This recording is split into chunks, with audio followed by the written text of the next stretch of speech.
Le journal de Télémiroir, ce soir, c'est avec Christophe Chez. Bonsoir Christophe. Avec les titres, toujours la grogne dans l'éducation nationale ont manifesté cet après-midi à Nîmes. Le débat d'orientation budgétaire du Conseil général du Gard, ce sera demain. On sait d'ores et déjà qu'il y aura une augmentation d'impôts. Les cliniques se rapprochent. C'est le cas de celle de Kennedy et de Val-de-Gour. Kennedy plus Val-de-Gour, ça fait Kenval. Et puis, en fin de journal, on aura droit à des extraits en avant-première de ce beau film, Les ailes pourpres, qui nous emmèneront chez les Flamands Roses. Bonsoir à toutes et à tous. On débute ce journal par les revendications des lycéens qui se sont réunis cet après-midi devant la Maison Carrée afin de protester contre les réformes annoncées par le ministère de l'Éducation nationale. Rejoints par des parents d'élèves, des représentants de syndicats et d'associations, les lycéens veulent faire entendre leur voix. À titre d'exemple, dans les sections professionnelles, la transformation du BEP en bac professionnel est au centre des discussions. Un mouvement qui a débuté dans le Gard à Uzès en début de semaine et qui s'est propagé ce mercredi à Nîmes. Nicolas Pinchino a battu le pavé pour recueillir l'avis des manifestants. Darcos, t'es foutu, les élèves sont dans la rue. Un slogan qui tournait en boucle cet après-midi dans la bouche des 300 élèves environ du second cycle, venus se joindre au syndicat des associations complémentaires de l'éducation nationale et des enseignants.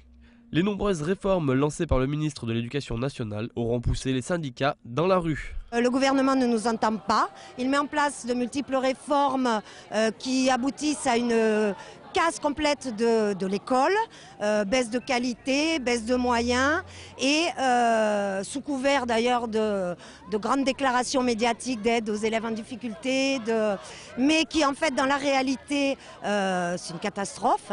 C'est une mise de côté notamment de tous les élèves en difficulté, une augmentation des effectifs dans les classes. C'est une agence de remplacement pour la rentrée avec des vacataires. Donc plein de projets comme ça qui diminuent énormément la qualité de l'école. Ajoutez à cela la réforme des lycées et la réforme universitaire lancée par la ministre de l'Enseignement supérieur Valérie Pécresse. Et c'est tout un système éducatif qui se voit remis en question, y compris les associations complémentaires de l'enseignement public. Sans les associations, les villes et les citoyens ne seraient plus ce qu'ils sont.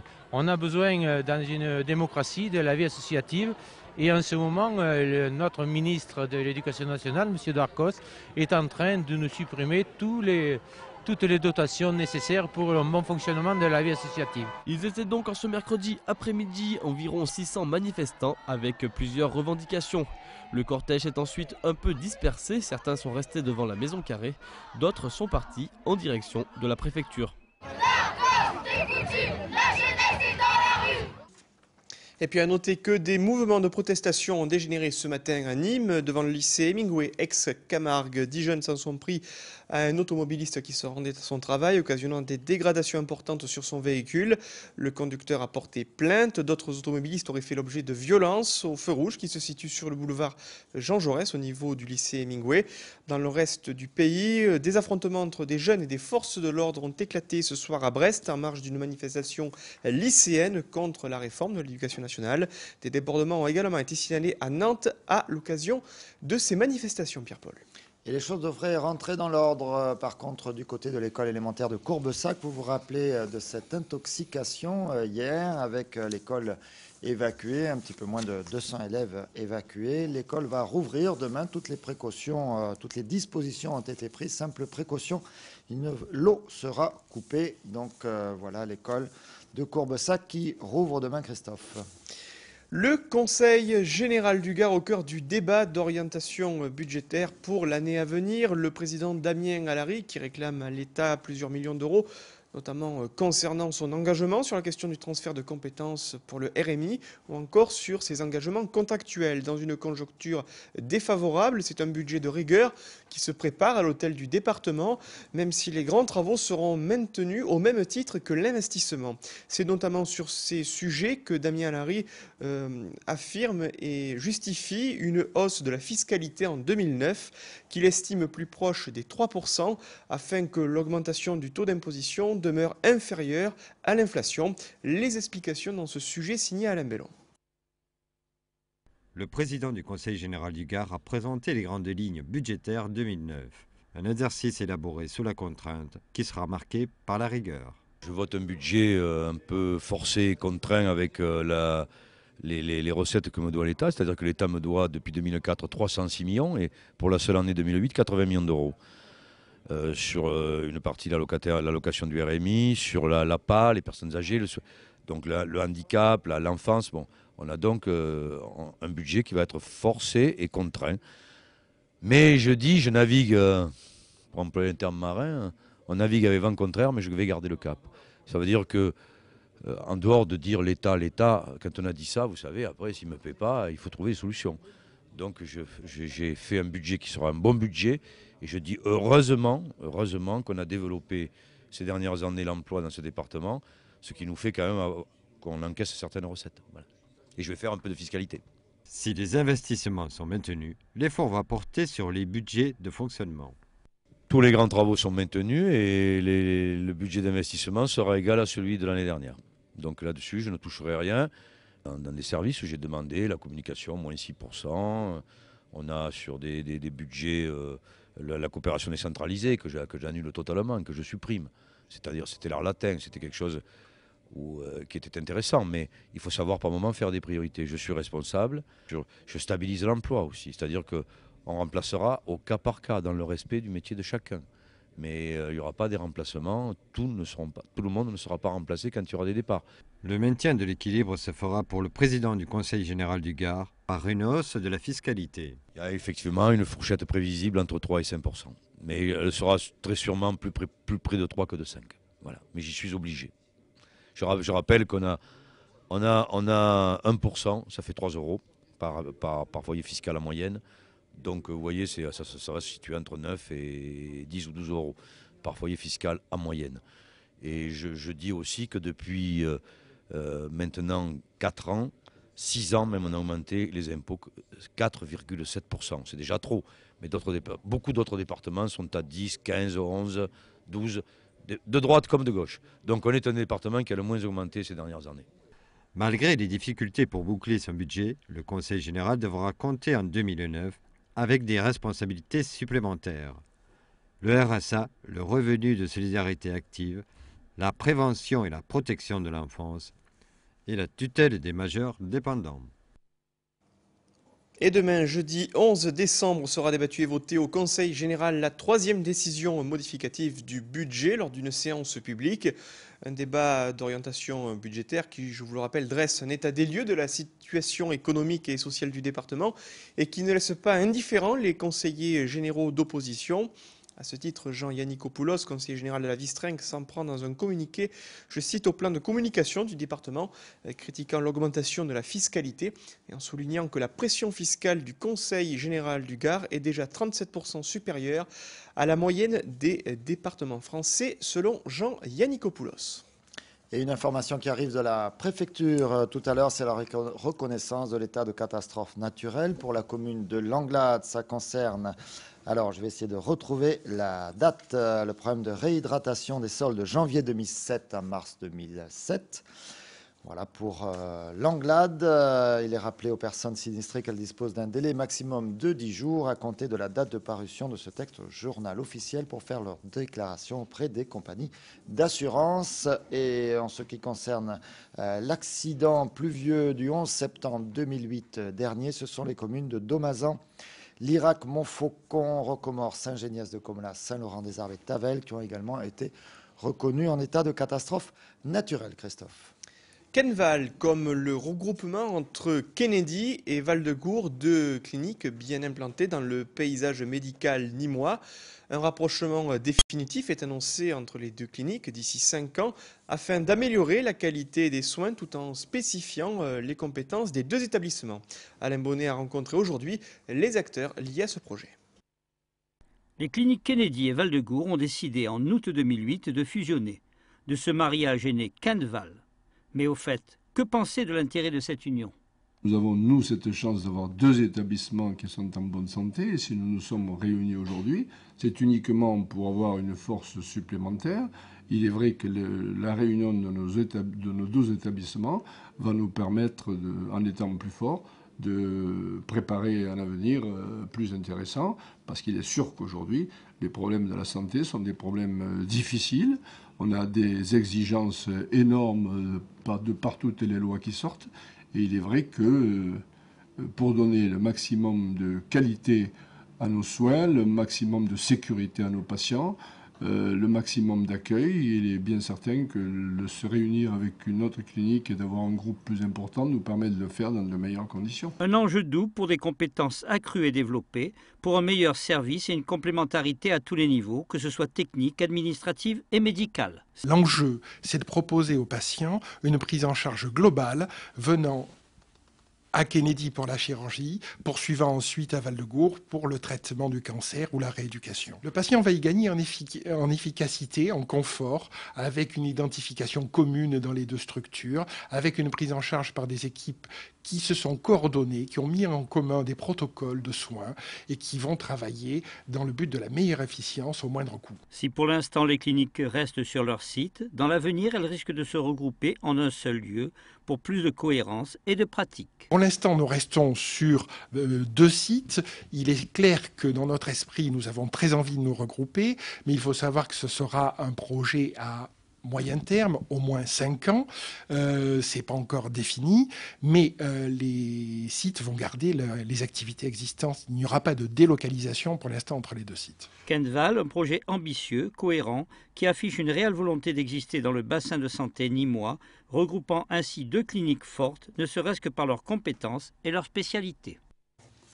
Et toujours dans le domaine de la santé, Christophe, attention au monoxyde de carbone. En effet, Pierre-Paul, on a relevé pas moins de 13 cas d'intoxication au monoxyde de carbone dans le département du Gard au cours de l'année écoulée. Fort heureusement, aucun de ces cas n'a été mortel, alors que plusieurs centaines de personnes succombent à ce gaz aujourd'hui à travers la France.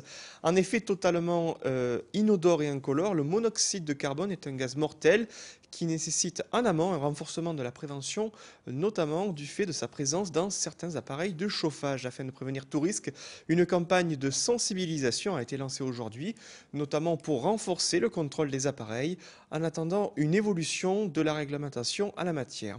Un reportage d'Olivier Michel.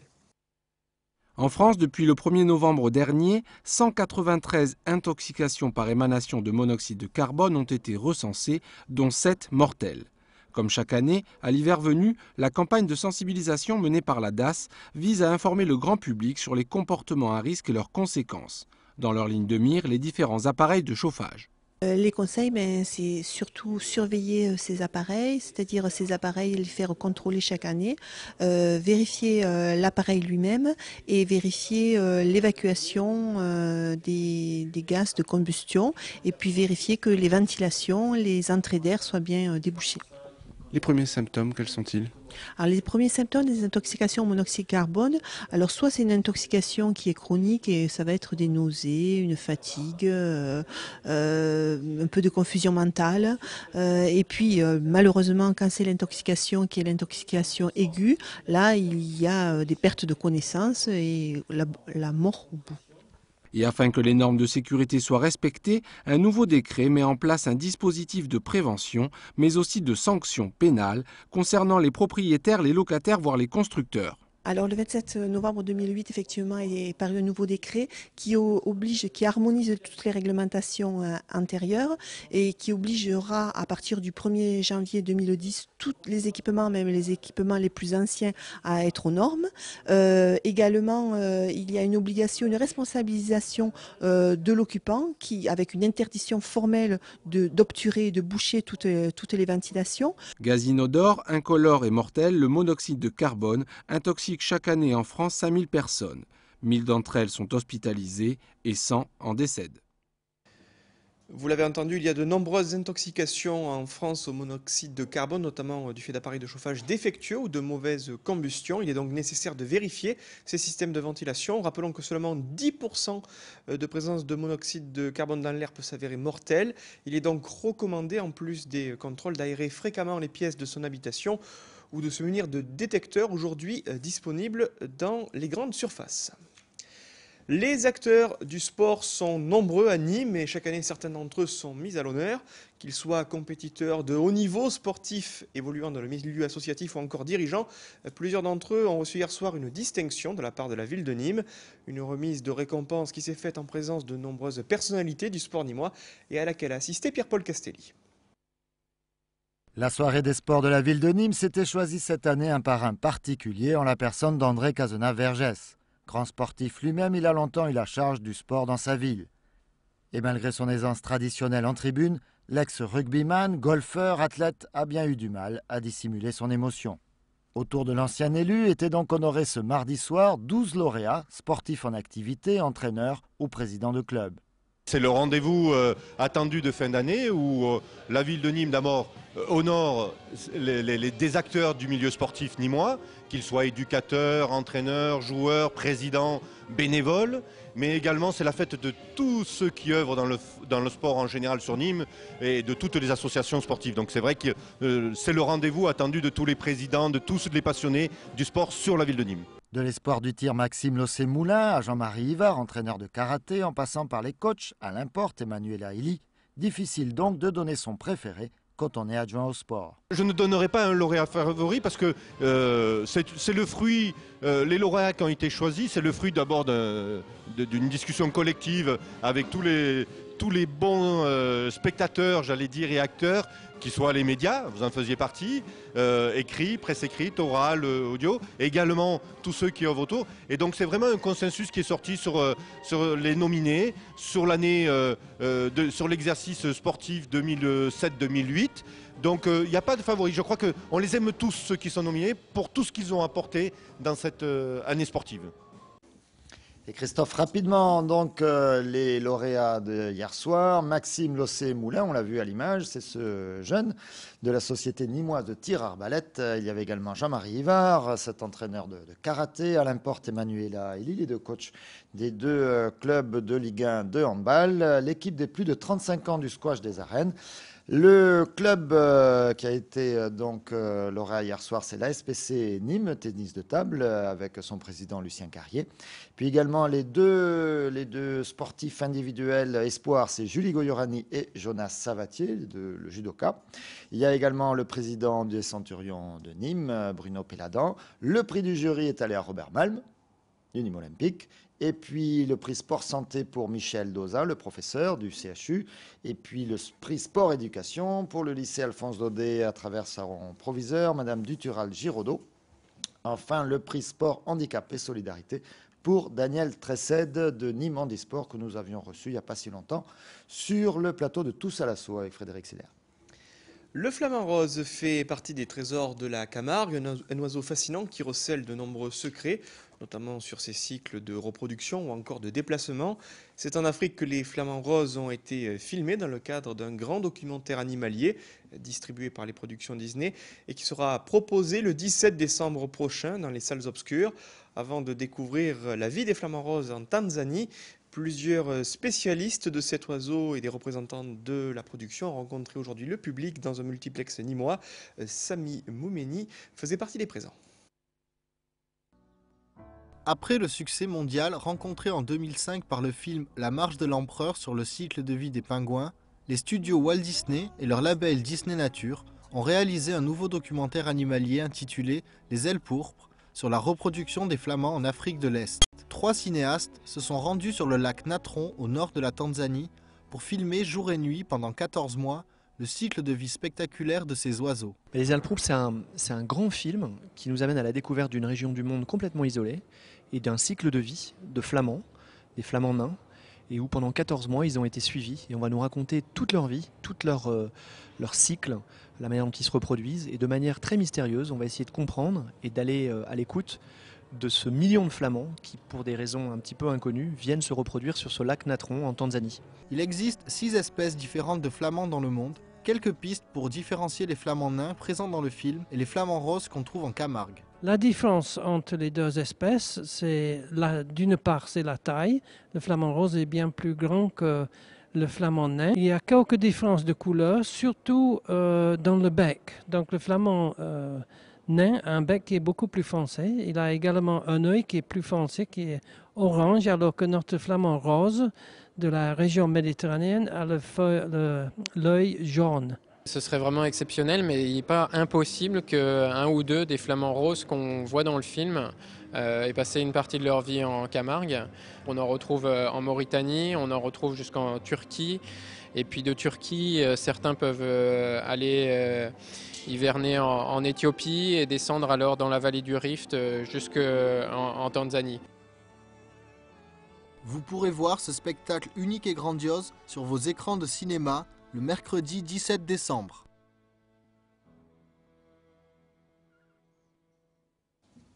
Et Christophe, la question qu'on se pose tous, c'est pourquoi ils lèvent une patte les Flamands quand ils mangent? J'attends votre réponse avec impatience. Parce que s'ils lèvent les deux, forcément, ça devient plus compliqué, le cul dans l'eau. Bon, bref, c'est un spécial bêtisier. Vous savez qu'on a un bêtisier la semaine prochaine? Je précise, c'était une blague de Pierre-Paul Castelli. C'est l'info du soir. Désolé. C'est quoi après? Enchaîner rapidement. Oui, bêtisier, 18h45. Bêtisier, 18h45, sera mercredi prochain. Mercredi prochain. Voilà, même jour, même heure, mercredi avec toute l'équipe de Télémiroir. Toute l'équipe de Télémiroir en grande forme, au grand complet, pour le bêtisier de l'année.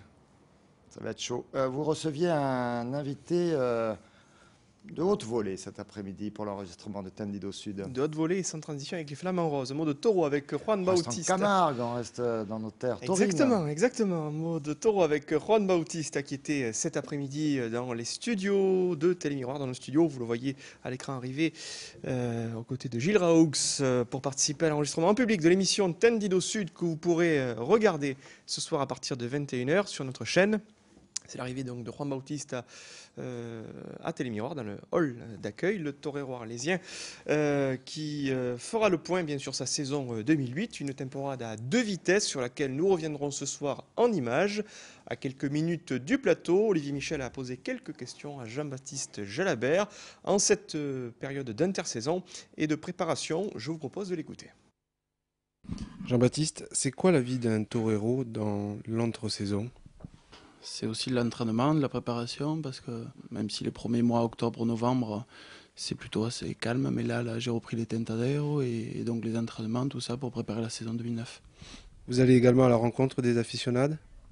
Oui, de temps en temps, dans des clubs taurins, ou là, comme ça, à l'occasion sur un plateau, donc c'est sympa de rencontrer les gens, parce que c'est aux arènes, on n'a pas l'occasion de se parler, de se voir et de discuter, tout ça, mais c'est dans ces cas-là qu'on peut le faire, donc de temps en temps je fais, ouais.